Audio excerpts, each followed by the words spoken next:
Hello, Julie here and welcome to my YouTube channel. Today I'm creating a layout for one of the challenges over at Mystical Scrapbooks for December, and the challenge is to use splatters on your layout.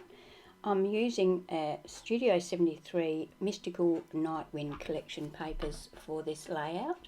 I hope you enjoy watching this video. I'm going to use a sheet of cardstock that is called Haze. It's a linen cardstock, and I'm going to water down some of my Kaisercraft Dusty Rose paint and use my fan brush to just put splatters all over the background. I know I'm going to put photos through the centre of the page, so I'm not really concentrating on getting too much splatter in there.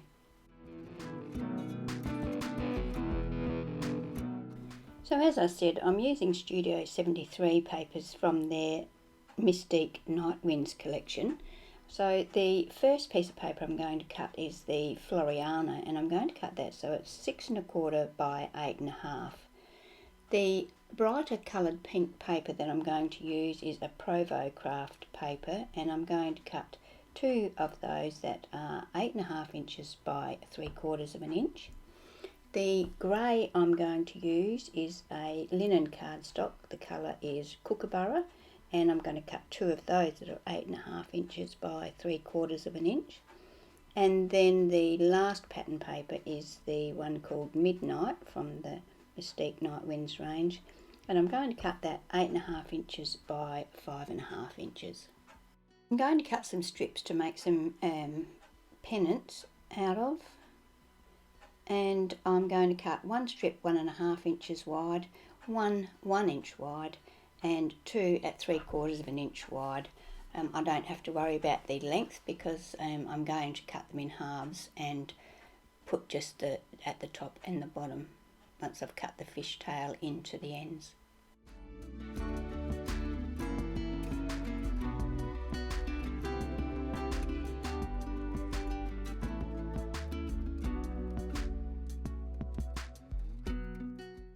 I wanted a darker frame around my layout, so I got a piece of this dark grey cardstock from my stash.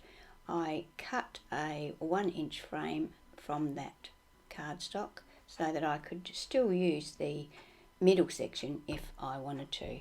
I also cut the Haze cardstock down to 11 1/2 inches so that I would still see that nice little dark grey border.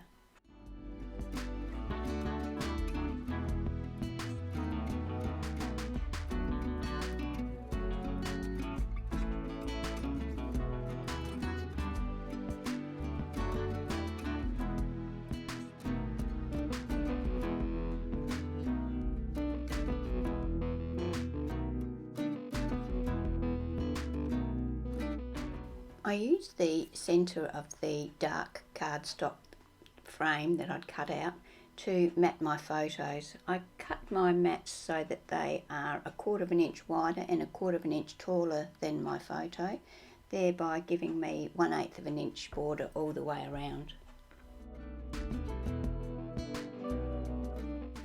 I start attaching things, so the first thing I do is attach my splattered background onto my background frame. I use double-sided tape to do this.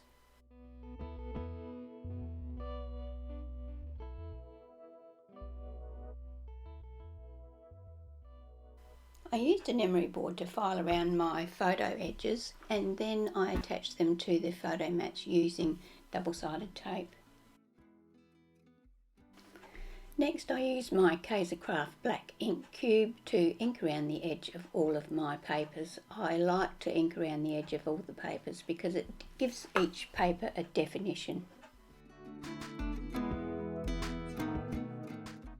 The grey cardstock that I used amongst my pattern papers is called Kookaburra, and I wanted to give it a bit more definition, so I ran it through my Big Shot using this Sizzix embossing folder.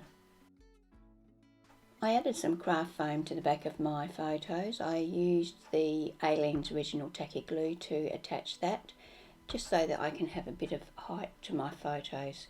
I'm now going to start playing around with positioning my papers, deciding where I want to put them.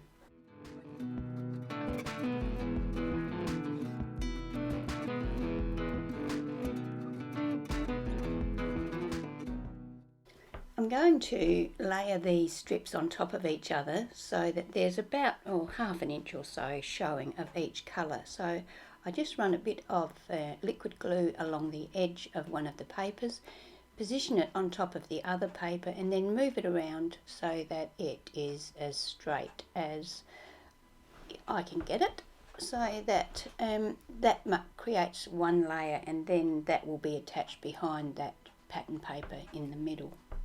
I'll do the same for the other two strips.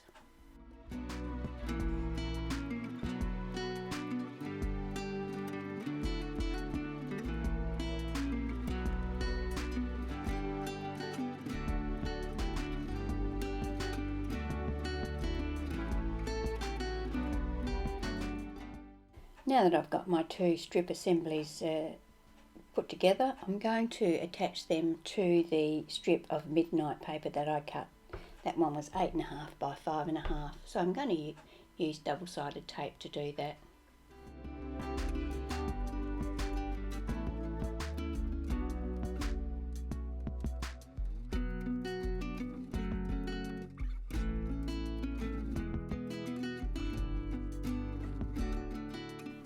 Time now to finalise my positioning and attach all of my papers to my layout.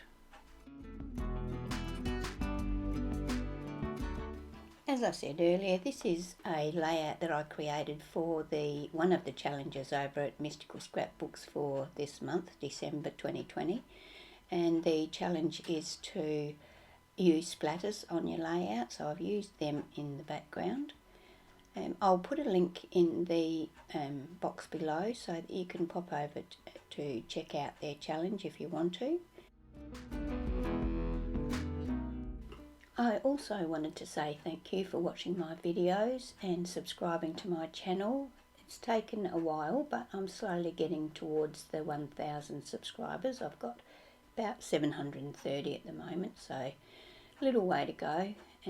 So if you'd like to share my videos with your friends, that would be great.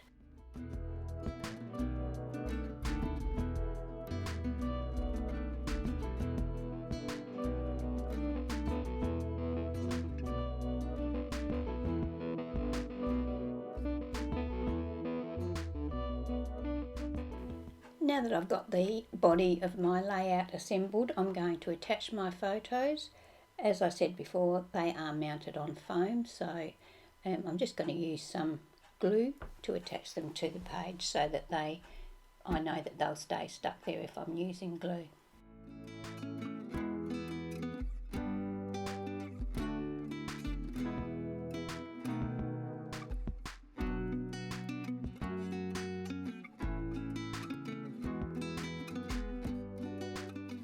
For my title, I'm going to use a piece of this Memory Maze chipboard that says "Live Your Dreams."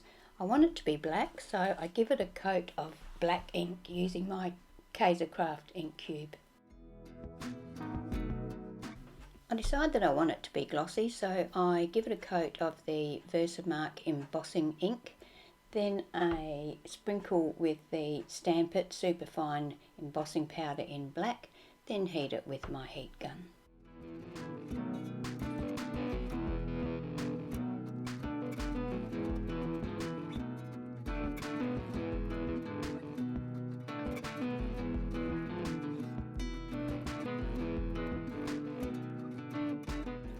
I'm going to create some flowers to embellish my layout. I've done some die cutting, so I've used this spiky die to make those two flowers. I've got 2 layers of that on each flower.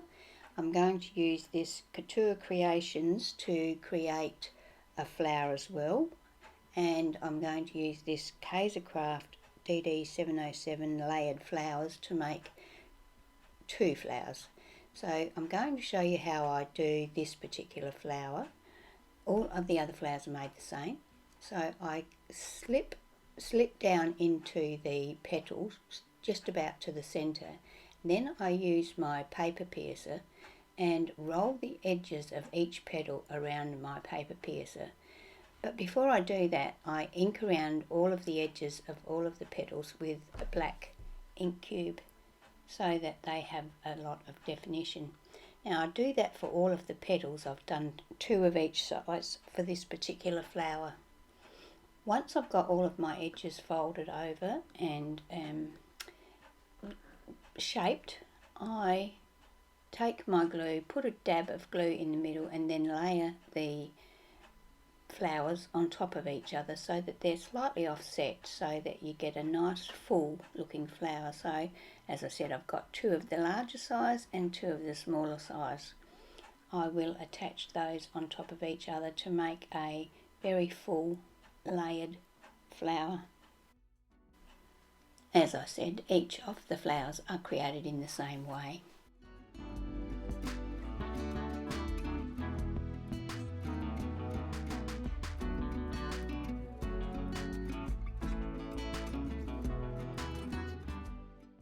To finish my flowers off, I add some gems. These are crystals, and some flowers I add 1 crystal to the centre and some I add 3. I've used an assortment of coloured crystals, some pink, some yellow, goldish colour. My flowers are complete now. I've made more than I need, but it's better to have more than not enough and have to go back and make some more. While I was doing my die cutting, I also used a uniquely creative die called Little Leaves and cut them out of the grey cardstock. So now I'm playing around with the positioning of my flower embellishments, and once I'm happy with the positioning, I will go ahead and use my hot glue gun to hold them in place.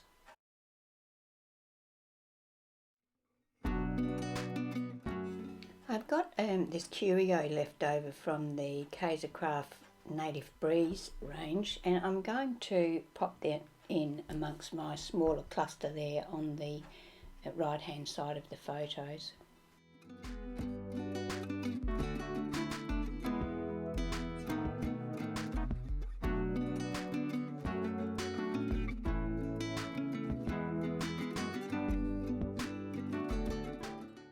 Time now to add my embossed chipboard title. I played around with them, trying to think whether to put it up the top there or whether to put it down the bottom between the 2 flower clusters, but I decided to go with up the top, so I used my glue to attach it to the layout above the right hand photo.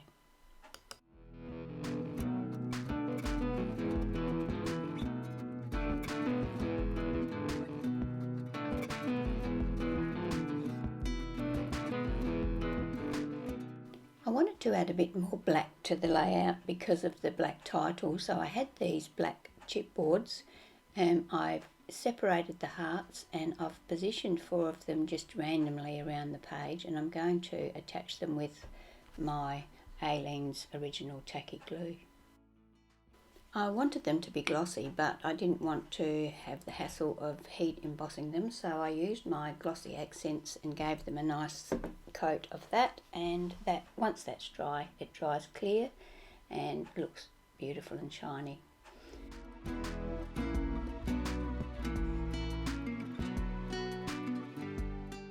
That finishes off my layout for today. I hope you've enjoyed watching my video, and I hope you will come and join me when I post my next video.